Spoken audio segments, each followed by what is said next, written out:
मैं doctor Amit Sharma, associate professor botany, government college Kotputli. आज हम कवक के थैलस संगठन, थैलस ऑर्गेनाइजेशन के बारे में बात करेंगे। कवक के अंदर कितने प्रकार के थैलस पाए जाते हैं।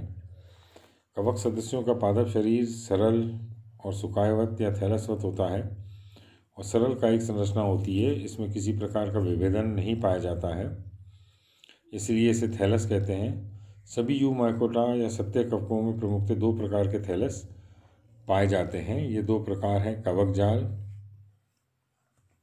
रहित या एक कोशिकीय थैलस, नॉन माइसीलियल और यूनिसेलुलर थैलस, और दूसरा है तंतुकी या कवक जालीय, फिलामेंटस या माइसीलियल थैलस। तो पहले बात करते हैं हम नॉन माइसीलियल या यूनिसेलुलर थैलस। कुछ कवक सदस्य जैसे स्लाइम मोल्ड्स में थैलस या पादप शरीर नग्न जीव द्रव्य या प्लाज्मोडियम के रूप में पाया जाता है, परंतु कुछ सदस्य जैसे ईस्ट, ओल्पीडियम और सिंकाइट्रियम आदि उदाहरण में थैलस एक कोशिकीय एवं भित्तियुक्त होता है। इसकी आकृति अंडाकार या गोलाकार अथवा अनियमित होती है।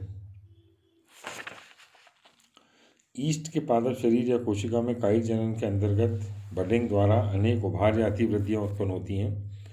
जब मुकुलन की क्रिया तीव्र होती है तो इसकी वजह से ईस्ट कोशिकाओं की एक श्रृंखला बन जाती है। इस प्रकार की संरचना को आभासी कवक जाल या सूडोमाइसीलियम कहते हैं। कुछ अन्य उदाहरणों में तंतुकी कवक प्रजातियों में भी आभासी कवक जाल का निर्माण देखा गया है। तो यहाँ हम देख सकते हैं, ये जो है ये नॉर्मल जो एक कोशिकीय और भित्ति युक्त जो होता है ईस्ट का, ओलिपीडियम का ये हो गया, और ये जो है सूडोमाइसीलियम है जहाँ पे कि आवासी कवक जाल है। जब ईस्ट के अंदर जैसे मुकुलन हो रहा है तो एक के बाद एक कोशिकाएं एक कोशिका में से बनती जा रही हैं और ये एक सूडोमाइसीलियम का आभास कराता है, जो कि जिसे हम आभासी कवक जाल कह सकते हैं।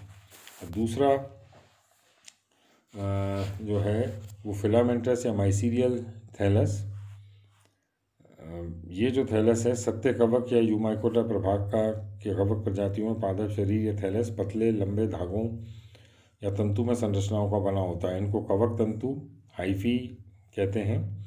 हाइफा की उत्पत्ति भी ग्रीक भाषा से हुई है, जिसका अर्थ है जाल, क्योंकि ये अनेक कवक तंतु कवक सूत्र मिलकर एक जाल का निर्माण कर लेते हैं, इसलिए नामकरण इसका किया गया है। असंख्य कवक सूत्र या कवक तंतु समग्र रूप से मिलकर जिस जाल जैसी संरचना का निर्माण करते हैं उसे कवक जाल या माइसीलियम कहते हैं। तो सिंगुलर जो है वो हाइफी है, हाइफा उसका बहुवचन है, और ऐसे कई सारे हाइफा मिलकर जो बनाते हैं संरचना उसको कवक जाल या माइसीलियम कहते हैं। विभिन्न कवक प्रजातियों के जो कवक सूत्र हैं वो पटरहित या पटयुक्त हो सकते हैं। पटों की उपस्थिति अथवा अनुपस्थिति के आधार पर कवक जाल भी दो प्रकार के हो सकते हैं। पहला जो है वो नॉन सेप्टेट या एसेप्टेट हाइफी।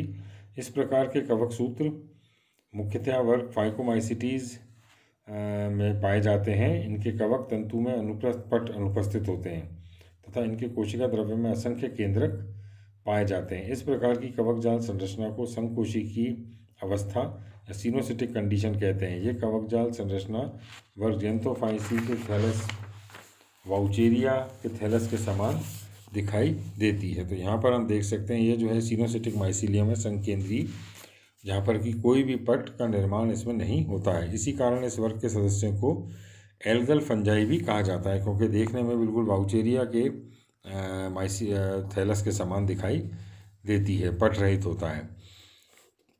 और जनरल संरचनाएं जब इनमें बनती हैं तब वाउचेरिया के समान ही इनके अंदर पट का निर्माण अनुप्रस्थ पट बन जाते हैं और प्रजनन संरचनाओं और शेष थैलस के बीच सुस्पष्ट सीमा निर्धारण हो जाता है। एक अन्य उदाहरण एलोमाइसिटीज माइसिस में आभासी पट पाए जाते हैं, सूडोसेप्टा उसके अंदर पाए जाते हैं। दूसरा जो है वो है पटयुक्त कवक सूत्र या सेप्टेट हाइफी। इनकी अगर हम बात करें तो इस प्रकार के कवक सूत्र मुख्यतः वर्ग एस्कोमाइसिटीज और बेसिडोमाइसिटीज के सदस्यों में पाए जाते हैं। इनमें अनुप्रस्थ पटों की उपस्थिति के कारण कवक सूत्र सुस्पष्ट रूप से अनेक कोशिकाओं में विभेदित दिखाई पड़ते हैं। तो यहाँ हम देख सकते हैं ये सारे इसके अंदर पट, अनुप्रस्थ पट इसके अंदर मौजूद हैं और इसके तरह से हमको ये एक जो है वो कई हमको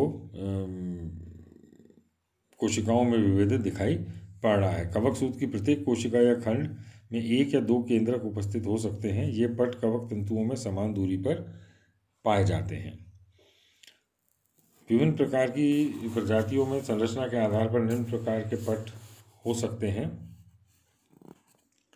ये जो पट हैं ये कितनी प्रकार के हो सकते हैं। पहला, सॉलिड सेप्टा। फाइकोमाइसिटी संवर्ग के सदस्यों की जनन संरचनाओं के आधारीय भाग में प्राय इस प्रकार के पट पाए जाते हैं। कोशिका विभाजन के बिना निर्मित होने वाली सबसे सरल पट संरचना है। इसमें एक पूर्ण आर पार भित्ति दिखाई देती है। फिर दूसरा है छिद्रिल पट या परफोरेटेड सेप्टा। इस प्रकार की पटीय संरचना एस्कोमाइसिटीज के कवक तंतुओं में पाई जाती है। यहाँ दो कोशिकाओं के बीच उपस्थित विभाजन भित्ति में अनेक छिद्र पाए जाते हैं। ये सरल प्रकार के होते हैं जिनके द्वारा एक कोशिका से दूसरी कोशिका में कोशिका द्रव्य, केंद्रक एवं अन्य कोशिका उपांगों का आदान प्रदान होता है। तीसरा जो है वो है बॉर्डर पिट टाइप सेप्टा। इनके अंदर कवक तंतु की विभाजन भित्ति में उपस्थित ये छिद्र विभाजन भित्ति के द्विशाखी किनारों द्वारा ढका रहता है तथा इसकी आकृति शंकुधारी वृक्षों की वाहिनिकाओं में उपस्थित गर्तों के समान होती है। इस प्रकार के पट में प्लग के रूप में एक विशेष पदार्थ बाइएम्बोनेट पाया जाता है। तो यहाँ हम देख सकते हैं ये जो है ठोस पट है। ये वाला जो उदाहरण है सॉलिड सेप्टा का है। दूसरा जो है वो छिद्रिल पट है, परफोरेटेड सेप्टा है।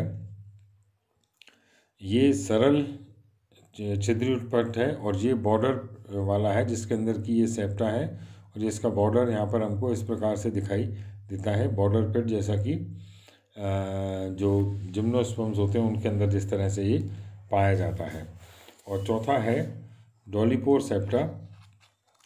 डॉलीपोर सेप्टा जो है उसके अंदर उपस्थिति वर्ग बेसिडोमाइसिटीज के सदस्यों का प्रमुख लक्षण है। इसमें पट के बीच उपस्थित छिद्र के दोनों तरफ उभार उपस्थित होते हैं। तो ये जो है उभार हम यहाँ पे दोनों तरफ देख सकते हैं ये वाले। और इस पट के बीच उपस्थित छिद्र में दोनों तरफ उभार होते हैं जिनको ढोलाकार स्थूलन पाया जाता है। इस प्रकार के छिद्र के चारों ओर सघन रूप में अंत्य प्रद्रव्य जालिका पाई जाती है।